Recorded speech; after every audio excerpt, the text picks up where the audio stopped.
Kaikille taas jälleen kerran. Mikä menikin?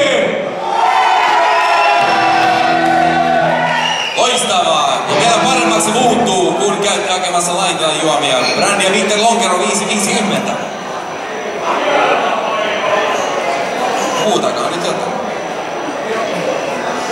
Täällä on semmonen bändi Lautialla tänään, jota kehuttiin aika paljon Habituksesta viime kerralla. Ja soittotaitokin oli tietenkin kova, koska se on puolet koko esityksestä.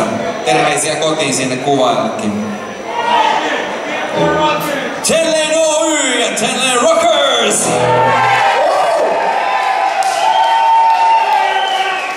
Hello Cleveland! Vittu me ollaan stadissa! Vakavasti! Soittaa vittu Paranoid! Tää on vähän kuin Oscar Gaalassa, puheet pidetään lyhyinä. Vakavasti otettua terapiarockia raskaan pykkaduunin vastapainoksi. Kohta pääset huutamaan sen mikkiin ihan tarpeeksi. Suomalaisten rakentajien rakennusliike Ten Lane Oy! Hard Rock and Builders lavalla tänään Jukka, Jari, Kimmo ja Sami! Hello Cleveland! Vittu me ollaan stadissa! Mä en piti soittaa Paranoid, kun pääsivät sanomaan niinku juttu, mitä mä soitan. Me soitakin semmonen biisi kun Kai Liukosen pojan muuttu käänty seinässä. Ten Rock!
orkesteri lähti niinku oikeesti jytämään, miinus rumpali, jolta olisi jäänyt soitosta kaipaamaan semmoista tietynlaista dynamiikkaa, eli siellä oli yksi vaihe, ja se ei ollut ihan niinku on kuitenkaan. Maukasta kitarointia tuli kyllä sinne loppuun, ja niin on hienoa nähdä, että basisti on kuitenkin tietyllä tapaa se keulahahmosta ja lavalla, että sitä nyt ei ihan jokaisessa bändissä näe, ja se kyllä ehdottomasti nostaa myöskin niin kokonaispisteitä. Rumpalille oikeasti uutiset ja sää rummut ovat lyömäsoitin, mutta hieno esitys, kiitos teille.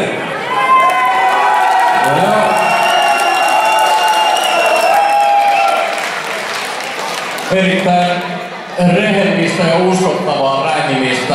Ja Nuuskamoikkunen oli viimeksi jo kova. Se on todettu, että sieltä löytyy taitoa soittaa kitaraa, mutta nyt se on vielä sit pikkasen tullut ulos vuodestaan ja selkeästi käynyt salilla myös. Toi eka biisi oli ihan vakuuttava nimikkobiisi, Ten Lane Rock. Se oli kuitenkin, kun se on oma biisi, niin se vakuutti tommosen niinku perusvarmalla katurock-suorituksella. Häikäilemätön meininki, tiukkaa rock-paattoa ja hyvä meininki, ei mitään. Jatkakaa samaa malliin.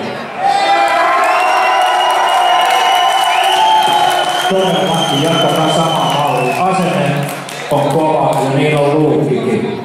Alussa oli hauska pieni yksityiskohta. Oli vikakolaussi eka spiikki. Se tuli uudestaan tuolta digiboxilta. Aivan samalla asenteella ja sama teksti.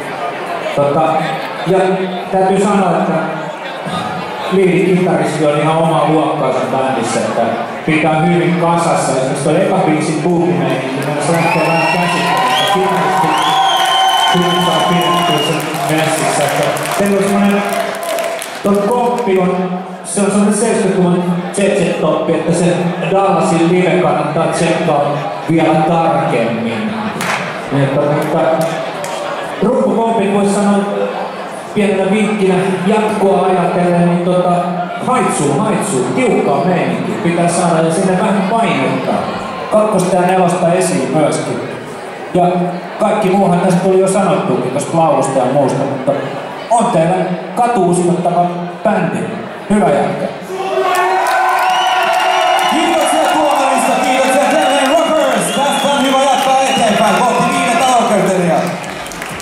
Pieni breikki, ja siinä vaiheessa kannattaa käydä hakemassa laitteella juomia, brändiä Winter Lonkero. Aulassa promopiste laitteella juomia, että käykääpä siellä. Ja Fisu-tytöt pyörii täällä myös suut raikkaiksi. Kohta nähdään.